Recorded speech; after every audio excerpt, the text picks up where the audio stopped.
Hello everyone. Today we mainly talk about the trigger hold-off function in SDS1000 series digital oscilloscope. Trigger hold-off is mainly used for stabilized waveform with several trigger points in a cycle.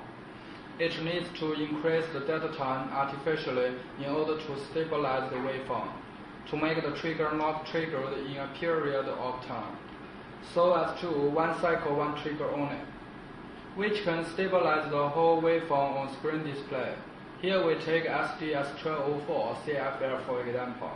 Input the square wave burst to channel 1 of the SDS1204 CFL by SDJ1050.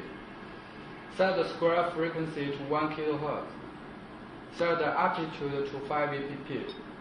Set the burst cycle to 5 cycles. Operate the oscilloscope like this.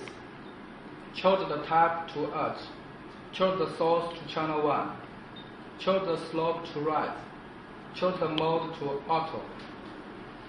We can see the waveform comes stably displayed on the screen because there are several trigger points in a period. The cause of the problem is that if you don't adjust the trigger hold-off time, the default value is 100 nanoseconds. Because of a period have 5 trigger points, and the interval time from one trigger point to another is bigger than 100 nanoseconds. It will trigger 5 times in a period, so the screen displayed is unstable waveform. Then, let me show you how to solve the problem by setting the trigger hold-off time. 1 pulse cycle is 1 millisecond, 5 cycles is 5 milliseconds. So you should set the trigger hold-off time greater than 5 milliseconds.